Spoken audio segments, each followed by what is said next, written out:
Hey everybody, it's Ron from Pick Dawgz, and this is Ron's Bake Shop Breakdown. We're going to go over 5 college basketball games for Saturday, December 28th, 2024. Now, if you like what you see, make sure to give this video a big thumbs up and subscribe to our channel. Don't forget to put your college basketball picks in the comments section below. And if you're looking for my best bets, the games I love the most in college hoops and other sports, you can find those at the Premium Picks tab at pickdawgz.com. There's also a link in the description. And we're off to a great start in college basketball this season. 89 and 59, 60% win rate to start the year in college hoops, all documented at Pick Dawgz Premium, so check it out. Alrighty, here we go. Here are the games for Saturday in college basketball.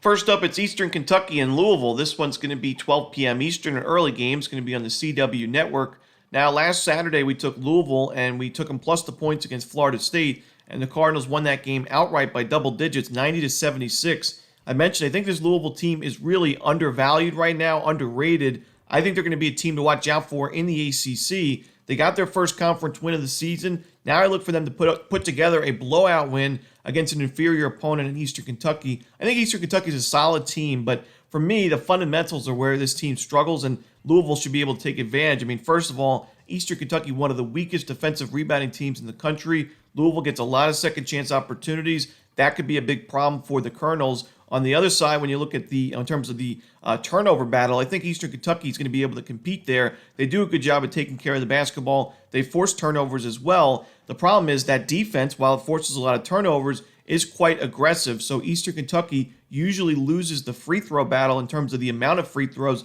that they're taking compared to their opponents. Louisville scores a good amount of its points from the charity stripe, and with their fast pace of play, that could be a big problem for Eastern Kentucky. They could get into foul trouble early, and I think Louisville just takes advantage of that basically from the start of this game to the end. I think Louisville scores a lot of points in this one. Maybe finds itself back into the 90s like we saw against Florida State. Should be enough for a win and a cover at home. Next up, we have Abilene Christian and Texas A&M. This one's going to be a 4 p.m. Eastern start time on the SEC Network.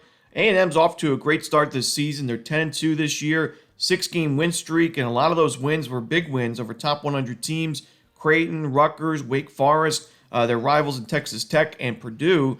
But for me, while I really like this Aggies team and they're balanced, they're a solid team on both sides of the ball. They create good looks offensively. They're a top 10 defense in my opinion.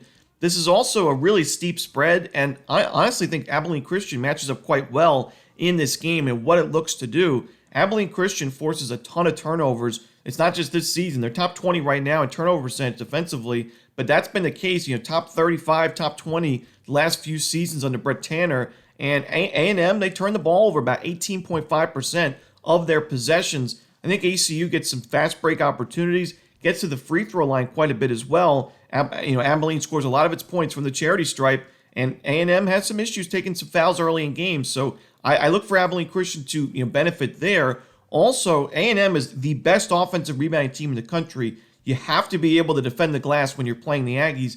Abilene Christian does that. They're top 60 in defensive rebounding percentage this season. This spread is just too steep in my opinion. I think A&M's overvalued because of that current win streak. Give me Abilene Christian plus the points in this one. Next up, we have a big game between Gonzaga and UCLA. This one's going to be 4 p.m. Eastern as well. It's going to be on Fox, and it's a part of the West Coast Hoops Showdown. This is a neutral site game in Inglewood, California, and Gonzaga is a mild favorite in this game, but I think they should be steeper. I think, honestly, it should be closer to 10 points, as UCLA is an elite defensive team this season. I think you could argue the best defensive team in the country, let alone a top 3 or top 5 defense. They force a ton of turnovers. They force a lot of tough shots. But their offense does struggle quite a bit. And we saw in that game against North Carolina, UCLA had a 16-point lead with about 12 minutes to go, and they blew that lead. North Carolina, they stormed back. They scored a ton of points late in that game. And even though UCLA shot 50% from three-point range, they still lost that one outright. And for me, as strong as that UCLA defense is, Gonzaga is one of those teams, one of those programs. It scores against anybody. I mean, it's right now number 3 in the country in adjusted offensive efficiency, top 10 in turnover percentage offensively. Really important against UCLA because they are number 1 in forcing turnovers. Gonzaga is also an excellent free throw shooting team. They create excellent looks offensively, consistently throughout the game. I think Gonzaga will be able to score, not at will, but pretty comfortably in this ball game. The question is, can Gonzaga's defense hold up? I think it can. Gonzaga's a good rebounding team, especially on the defensive side. They're the second best three-point defense in the country. I think Gonzaga is the much better team in this game and more balanced in this matchup. So I'm going to go with Gonzaga and lay the pretty reasonable price, honestly, in this neutral site game. Next up, we have Utah State and San Diego State. This one's going to be 6 p.m. Eastern on Fox. Last year we did such a good job backing home teams in Mountain West play. I mean, it just seemed like the home teams in that conference really, I mean, they have some of the best home court advantages in college basketball. You got Viejas Arena in San Diego State, but also the Pit in New Mexico. Utah State has a great home court advantage, even a team like UNLV. So, there's a lot of, good home teams in this conference. But for me, for Utah State, it's just tough to go against, in my opinion. It's maybe not the best situational, spot for Utah State because they're coming off the big win at St. Mary's. You could say it's a little bit of a letdown spot, but I mean, it honestly wasn't a great situation going into that St. Mary's game. It was their first true road game of the season. We backed Utah State anyway. They won for us outright by 7 points in a wire-to-wire winner.